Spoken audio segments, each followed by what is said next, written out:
Hi guys, you're in quarantine. All your friends are isolated.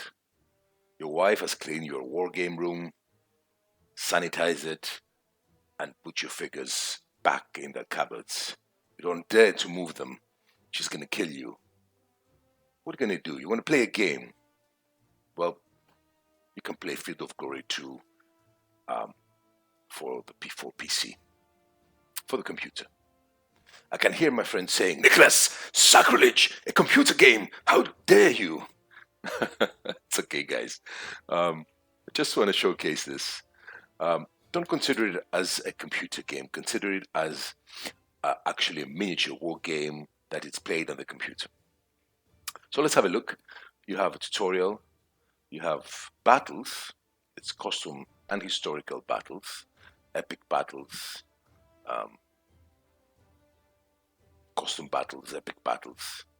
Um, Custom battles, you can customize the battle according to your needs. There are many army lists depending on how many modules you have. Um, you can pick your army or you can have a potluck. Here is how many armies you have. Look at it. You start from Achaemenian Persian and you go down until Welsh, Vikings, 1049. These are where the modules finish. Um, you can have allies. You can have a scenario if it's an open battle, reinforcement, descent flank march, rear guard, advance guard, remove the head, escort baggage train. There's quite a few scenarios. For size, very large if you want, and of course, then you go to very wide map. Um, then for selection, auto, etc., etc. So you can play quite good custom battle. And also, there are some historical campaigns where there's a sequence of battles you play, and of course, one battle influences the result of the other. Um, but here, let's go to epic battles. Here are the modules. Here's what's released up to now, um, except the core game of Field of Glory 2. So you have Immortal Fire, Rise of Rome. Here, everything is in the bottom here. It explains to you what period it is. Legions Triumphant, Age of Belisarius, Rise of Persia, and Wolves at the Gate. This is the latest one. It's about the Vikings, the Dark Ages, of course. And so let's launch Wolves at the Gate. It's the latest one. Now, here you will get some historical battles, except campaigns, of course. These are the epic battles. There's more options to this, but this is the epic battles. Here you have Yarmouk, it's Byzantine against Arabs, Ashdown, 1871, between Anglo-Saxon and Vikings. Let's fight Ashdown, and you want to be Vikings or Anglo-Saxons. Let's be Viking. Here is a description of the Battle of Ashdown and what happened, and historically it was a Saxon victory. And you accept. Just think of this game as a miniature war game played on the computer. You just do follow all what you know up to now regarding miniature war gaming, but the calculations are done by the computer. So whatever you do on the battlefield, whatever you do when playing with an opponent, checking checking the terrain he's fighting on, or his armor or his weapon, you have to do it here as well. Otherwise, you're going to be destroyed. It's not a computer that's trying to fight and see if I'm lucky. So what I want to say before for the modules is that Slytherin is releasing more modules every few months. So they said they're going to release all the army lists of Field of Glory in modules. So I'm really looking forward in the 100 Years War supplement, War of the Roses, feudal times, you can have Baron Wars. I'm really looking forward to it. So, Battle of Ashdown, here's your objective. How many percentage of the army has to be destroyed? And here the Battle of Ashdown is a short explanation. The Viking army has deployed along the ridgeway in two shield walls, one under the two kings and the other under 5 yards. Alfred is leading his division up the slope to attack the Vikings, while King Ethelred division is still marching upon on the right. So you have here the now here is your army. Your army is already there for you, but you can add some units depending what you want. I will put autofill. Um,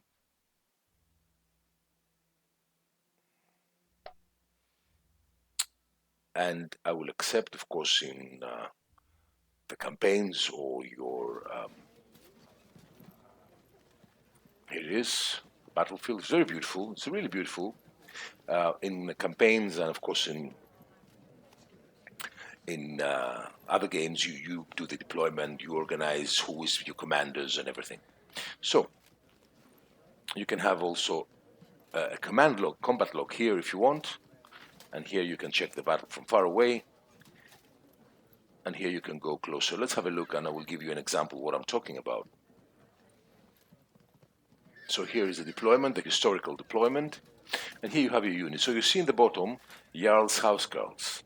Type is undrilled heavy foot, are unmaneuverable, superior quality armor, they're armored, and they're offensive spearmen.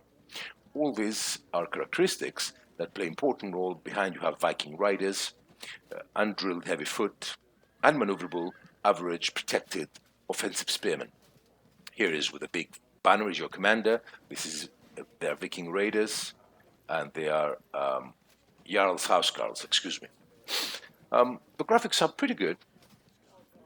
It's enjoyable. I think it's going to be. They're acceptable.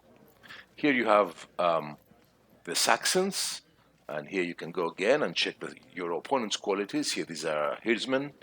They're undrilled heavy foot, unmaneuverable, superior quality, some armor, offensive spearmen. You have Ferdman, and generally speaking, you have you see all the details here of your opponent. So without further ado, let's turn. I am in the ridge, so I would prefer. I'm not going to play the full battle, but you see here, of course, you have to consider it as a. I'm saying again, and I'm repeating myself. It's not a computer game. It's a miniature war game battle, a miniature battle played on the computer. So you can see here, I am ahead. I'm on the ridge here, so I can imagine I have the elevated position. I'm supported. I'm here in the flanks. I am quite protected with a difficult area, and I have some units here, Viking light archers. So I may need to. Well, I may need to wait and let them tire. So I will end I will end my turn. I will just move so you can see a bit how it works. So let's say I'm going to keep these units as they are. I'm going to come here. So this is one command, and I can decide to move it all. So I want to move them forwards, so I can move one unit or I can move the whole command, as you can see here.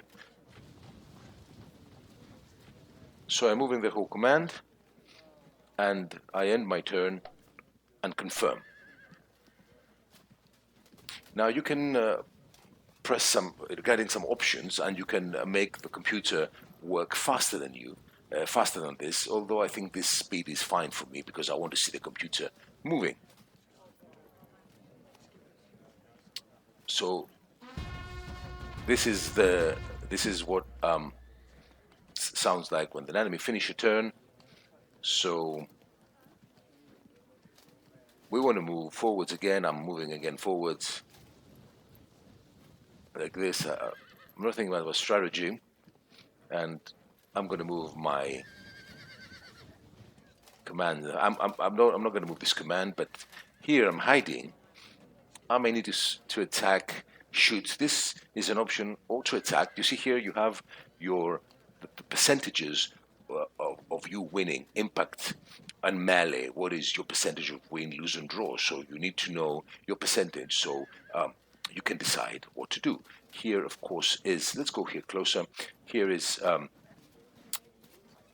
it explains to you here open ground, hill, height, and the move units. And here, when you see this dotted line, is the zone of control of the opponent, exactly in front of the units that you cannot cross over. If you pass here, you have to fight. So let us attack. We have an option of shooting or impact or fighting, and I will only shoot. We are revealed now, but it cause a damage of 3 in the opponent. Not very good. So let's end the turn, confirm. So they decide to attack. let's see here. So here you see command log. I keep it here if you want.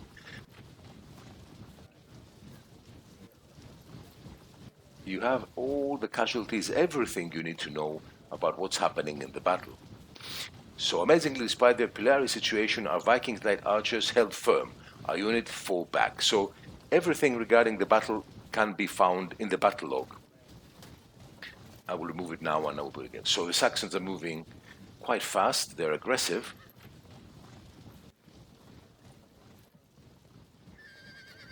I'm really looking forward when they start doing the medieval battles. Well, medieval is Dark Ages, but now here I will have the elevated position. So you see, we're doing. You can move them separately, also as I showed you.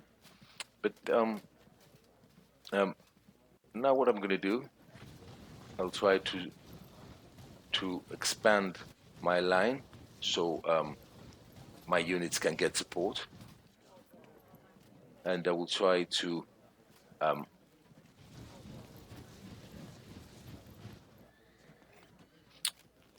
it's very beautiful. The terrain is very nice. It's totally board game. It's totally wargaming, you know. So let's wait one more time so they can come and you can see a bit of battle. So they're charging and my units are evading. They're expanding also. Now this is dangerous.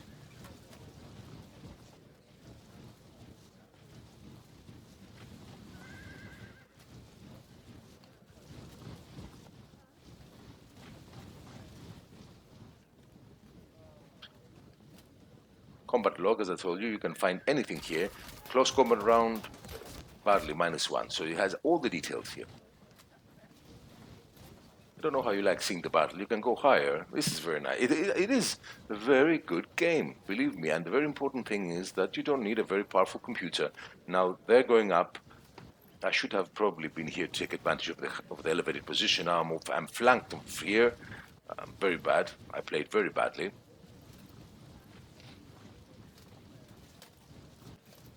The Saxons are very aggressive.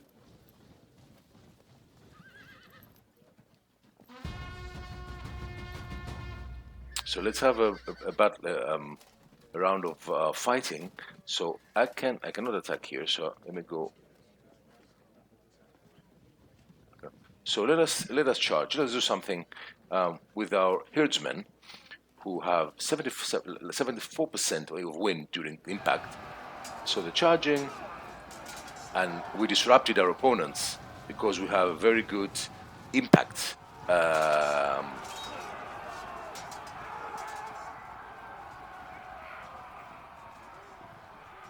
So therefore, but this is Prince Alfred, so it's very difficult for him. And so let's charge.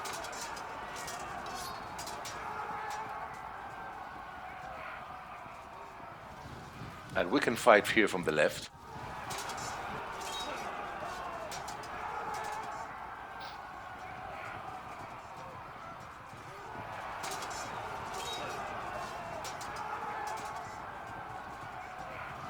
We can fight diagonally also, because this is support. We are supporting. Let's fill the gap.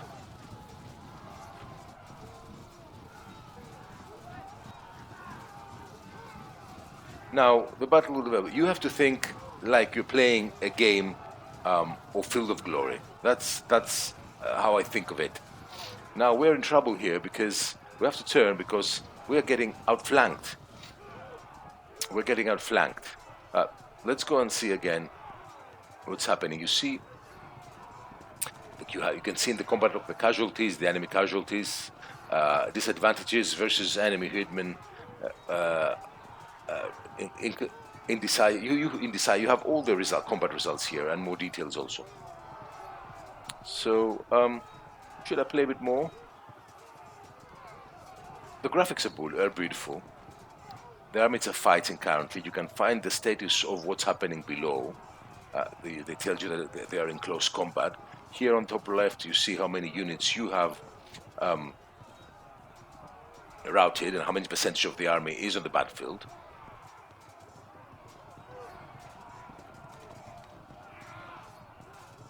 So let's try here and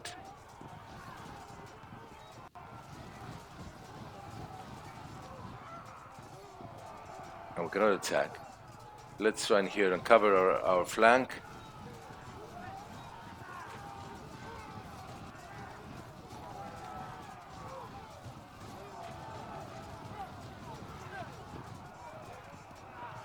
And we can attack, you see here the zone of control, so unfortunately we cannot do anything else but attack directly the enemy.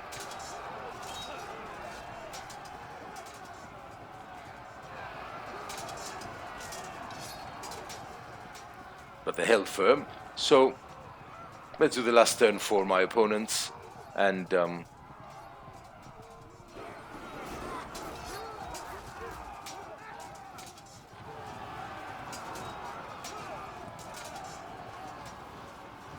you see they're now trying to unflank me while they're pinning my force on the left.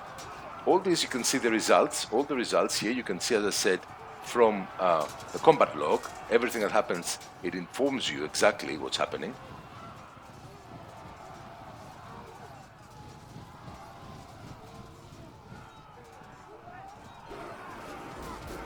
My problem here would be obviously my right flank of the army. And this would be probably where they will break this small number of units and they will attack me. Anyway, guys, just want to show you the game. It's a really good game.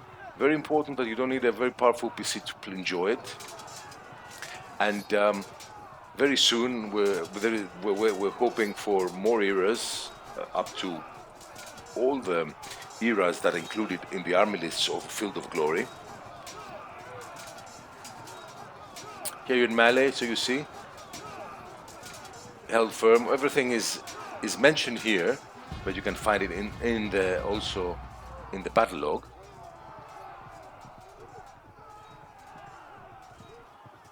Here is the battlefield from far away. Anyway, guys, this is from me. These are actually they're very cheap, these games. They're not expensive at all. I think maybe 10, 12 pounds or euros, something like this. Also, before I close, I wanted to show you, you have here the losses, how many you have from the enemy you've killed, how many wounded, and the total, elephant, everything, how many are routing, so you have all the information here you want. All the information regarding the battle are included in the game, and you can access it and be aware of what's happening. Anyway, guys, thank you so much for watching, and bye-bye.